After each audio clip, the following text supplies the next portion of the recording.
నమస్తే, నా పేరు సిద్ధు. ముందుగా ఈ రోజు వార్తలకు స్వాగతం. వివరాల్లోకి వెళ్తే, బీఆర్ఎస్ అధినేత మాజీ ముఖ్యమంత్రి కేసీఆర్ పై కాంగ్రెస్ సర్కారు రాజకీయ వేధింపులకు వ్యతిరేకంగా రాష్ట్ర వ్యాప్త నిరసనలకు బీఆర్ఎస్ పిలుపు మేరకు నారాయణఖేడ్ పట్టణంలోని రాజీవ్ చౌరస్తా వద్ద ధర్నా నిర్వహించిన నారాయణఖేడ్ మాజీ శాసనసభ్యులు మహారెడ్డి భూపాల్ రెడ్డి, మాజీ జిల్లా పరిషత్ చైర్మన్ మంజుశ్రీ జైపాల్ రెడ్డి మరియు బీఆర్ఎస్ నాయకులు, కార్యకర్తలు నిరసన తెలిపారు.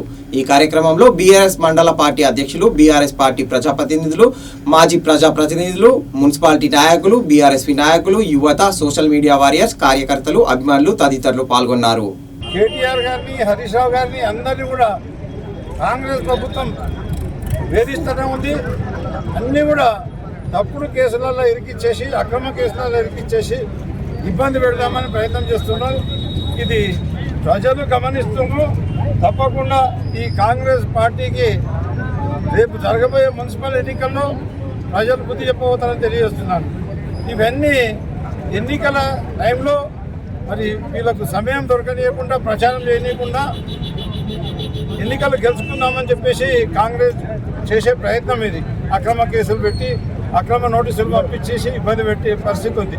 వాస్తవంగా కాంగ్రెస్ ఎన్నికల మేనిఫెస్టోలో పెట్టిన 6 గ్యారంటీలు అవి ఎందుకు ఇస్తలేరు అని చెప్పేసి నిలదీస్తుంటే, దానికి సమానం చెప్పకుండా 420 హామీలు ఏమైనాయని అడుగుతుంటే దానికి సమానం చెప్పకుండా, అభివృద్ధి ఎక్కడ జరుగుతుందని చెప్పేసి అడిగితే దానికి సమానం చెప్పలేని పరిస్థితులనే కాంగ్రెస్ వాళ్ళు ఈ అక్రమ కేసులన్నీ కూడా బనాయించి మరి మా పెద్దలందరినీ ఇరుకున పెట్టే ప్రయత్నం చేస్తున్నారు. కేసీఆర్ గారిని వాళ్ళందరినీ ఇరుకున పెట్టే ప్రయత్నం చేస్తున్నారు.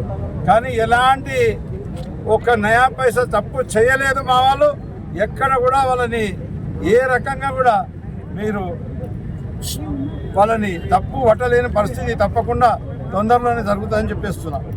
కక్ష సాధింపు చర్య కిందికే ఇదంతా చేస్తుందని చెప్పేసి నేను చెప్తున్నాను. కక్ష సాధింపు అని చెప్పేసి చెప్తున్నా. అదే మాదిరిగా 1 కాదు 2 కాదు, కాంగ్రెస్ పార్టీ అధికారంలోకి వచ్చినాక ప్రజాపాలన అన్నారు కానీ ప్రజా వ్యతిరేక పాలన చేస్తున్నారు, కక్ష సాధింపు పాలన చేస్తున్నారు. వాళ్ళు ప్రజల కొరకని చేసింది ఏం లేదు. మరి ఒకటి కాగానే ఒకటి కుంభకోణాలే చేసుకుంటూ పోతున్నారు. కుంభకోణాలు నడుస్తూనే ఉన్నాయి, ఒకటి కాగానే ఒకటి. మొన్ననే బొగ్గు కుంభకోణం బయటపడ్డది. అంతకుముందు ఇండస్ట్రీస్కి ఇచ్చిన ల్యాండ్స్ అన్నీ కూడా అమ్ముకునే కొరకని ప్రయత్నం చేసే కుంభకోణాలు బయటపడ్డాయి. ఈ రకంగా ఒకటి కాగానే ఒకటి అన్ని కుంభకోణాలు చేసుకుంటూ మరి బీఆర్ఎస్ పార్టీనే బద్నాం చేసే ఆలోచనతో ఈ మిషన్ సిటీ ఏర్పాటు చేసింది. అదే మాదిరిగా మిషన్ కాకతీయ దండుగని, మన కాళేశ్వరం ప్రాజెక్టు దండుగని చెప్పేసి లేనిపోని అసత్య ఆరోపణలు చేస్తున్నారు.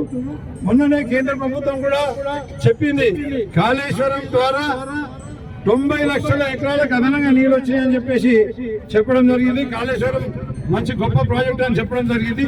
మిషన్ కాకతీయ అని కూడా అభినందించడం జరిగింది. అదే మాదిరిగా మిషన్ భాగీరథాన్ని కూడా అభినందించడం జరిగింది. ఈ కాంగ్రెస్ వాళ్ళు అధికారంలోకి వచ్చిన తర్వాత ఇవన్నిటిని తప్పు చేసి చూపెట్టి ఇందులో అన్యాయం జరిగింది అనే విధంగా చూపెట్టేసి మమ్మల్ని బద్నాం చేద్దామని, బీఆర్ఎస్ పార్టీని బద్నాం చేద్దామని ప్రయత్నం చేస్తున్నారు. ఇప్పుడు మీరు వచ్చిన తర్వాత 1 ఎకరా నీళ్లకు కొత్తగా ఇచ్చే కొరకని మీరు ఒక ప్రాజెక్ట్ కూడా మంజూరు చేయలేదు. నీళ్ళ దోపిడీ ఉల్టా ఆంధ్రప్రదేశ్కు నీళ్లు మనకు రావాల్సిన వాటాని చంద్రబాబు నాయుడుకు అప్పనంగా అప్పచెప్పే పని ఈ కాంగ్రెస్ నాయకులు చేస్తున్నారు. కొత్తగా ఒక ప్రాజెక్టు కట్టలేదు, ఒక చెరువు కట్టలేదు, ఒక గంపెడు మట్టి పోయలేదు, కొత్తగా ఒక ఇండస్ట్రీ తీసుకురాలేదు, కొత్తగా ఒక ఏవైనా బిల్డింగ్స్ కానీ ఏవి తీసుకురాలేదు, కొత్తగా ఒక ఇండస్ట్రీస్ తీసుకురాలేదు.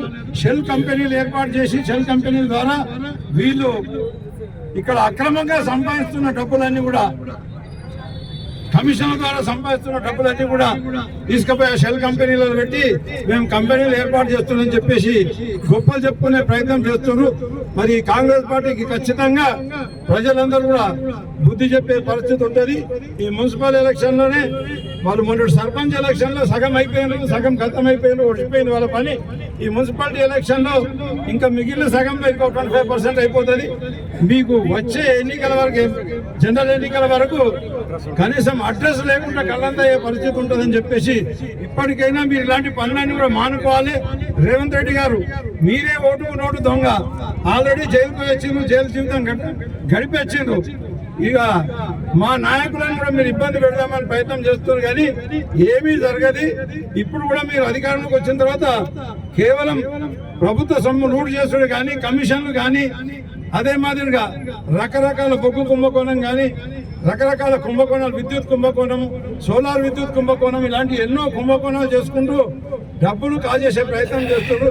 తప్పకుండా మీరు మళ్ళొకసారి జైలు జీవితం గడిపే సమయం అతి తొందరలోనే రాబోతుంది.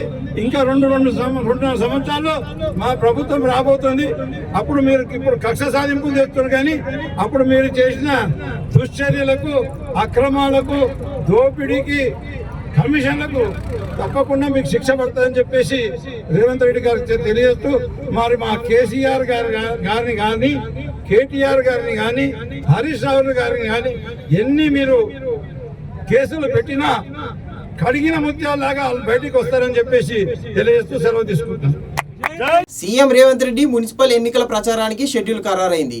ఈ మేరకు రేవంత్ రెడ్డి 6 ఉమ్మడి జిల్లాలో ప్రచారం చేయనున్నారు. ఫిబ్రవరి 4న ఉమ్మడి నల్గొండ జిల్లా మిర్యాలగూడ, 5న కరీంనగర్ జిల్లా చొప్పదండి, 6న నిజామాబాద్ రూరల్, 7న రంగారెడ్డి జిల్లా పరిగి, 8న ఉమ్మడి వరంగల్ జిల్లా భూపాలపల్లి, 9న మెదక్ జిల్లాలో నిర్వహించే భారీ బహిరంగ సభల్లో సీఎం రేవంత్ రెడ్డి పాల్గొనున్నారు. బీఆర్ఎస్ పార్టీ అధినేత, తెలంగాణ రాష్ట్ర మాజీ ముఖ్యమంత్రి కేసీఆర్ పై తప్పుడు కేసులు నమోదు చేస్తూ ప్రజా సంక్షేమాన్ని మర్చి ప్రతిపక్ష నేతలపై దౌర్జన్యానికి పాల్పడుతున్న కాంగ్రెస్ ప్రభుత్వం రేవంత్ రెడ్డి ప్రజాపాలన పేరుతో అడ్డగోలు హామీల అమలు విషయంలో విస్మరించి మాజీ ముఖ్యమంత్రి కేసీఆర్ పై సిట్ విచారణ పేరుతో అధికార దుర్వినియోగానికి పాల్పడుతూ తెలంగాణ ప్రజల నమ్మకాన్ని వమ్ము చేయడాన్ని నిరసిస్తూ నేడు బీఆర్ఎస్ పార్టీ హుస్నాబాద్ నియోజకవర్గంలోని హుస్నాబాద్ మండలం పోతారంయస్లో నిరసన కార్యక్రమంలో పాల్గొన్న బీఆర్ఎస్ మాజీ శాసనసభ్యులు ఒడితల సతీష్ కుమార్.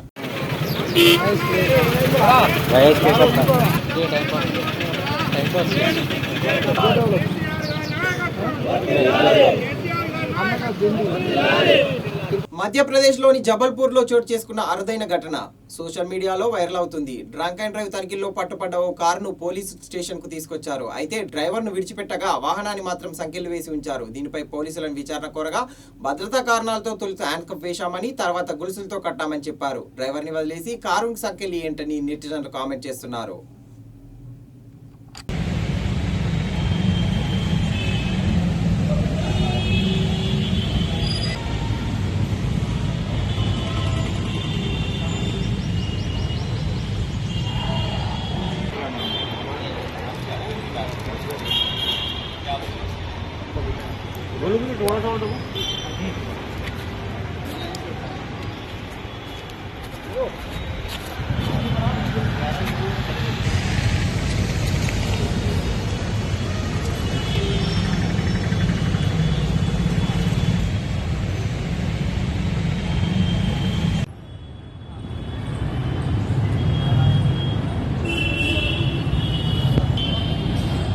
మానవత్వాన్ని సైతం ప్రశ్నించే దారుణ ఘటన కర్ణాటక రాష్ట్రంలో చోటు చేసుకుంది. తల్లిదండ్రులతో పాటు సొంత చెల్లిని హత్య చేసి వారి మృతదేహాలను ఇంట్లోనే పూడ్చిపెట్టిన ఘటన ఆలస్యంగా వెలుగులోకి వచ్చింది.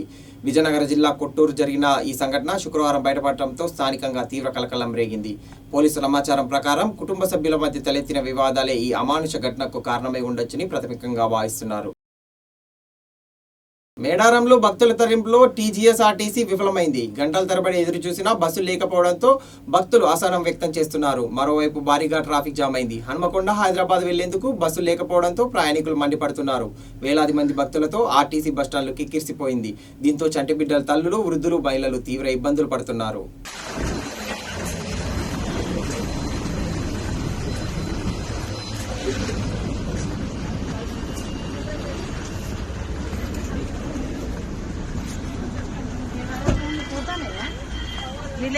స్టార్ట్ అవుతుందమ్మా. విలేకరు అయితే ఏం చేయాలి?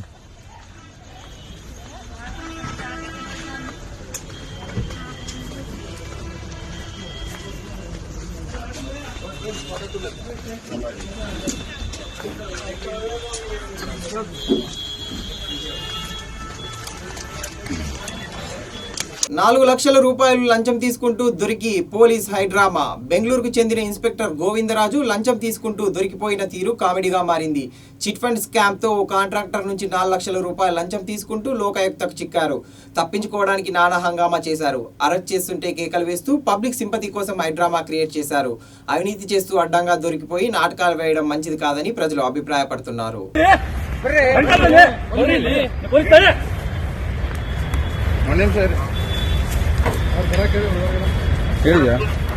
ಬನ್ನಿ ಅಂತ ಹೇಳ್ತಾ ಇದ್ದೆ ತಾನೆ ನೀವು ಪೊಲೀಸ್ ನಾವು ಪೊಲೀಸ್ ಆಯ್ತು ಮತ್ತೆ ಅದೇ ಹೇಳ್ತಾ ಇದ್ದೀನಿ ಈ ಕಡೆ ನೀಡಿ ನೀ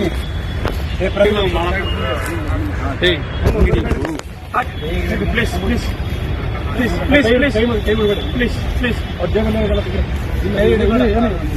please please please please please please ಬೇಡ ಅಲ್ಲಿ ಬೇಡ ಬೇಡ ಏ ಪ್ಲೀಸ್ ಪ್ಲೀಸ್ ಪ್ಲೀಸ್ ಸರ್ ಸರಿ ಸರ್ ಸರಿ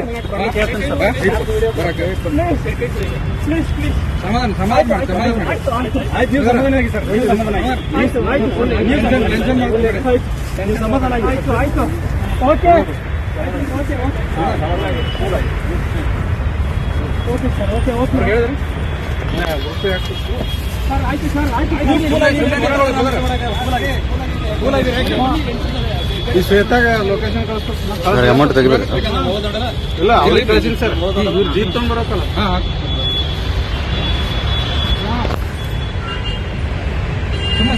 ఇది ఇప్పటి వరకు ఉన్న బులెటిన్ అప్డేట్స్. మరో బులెటిన్ లో మళ్ళీ కలుద్దాం.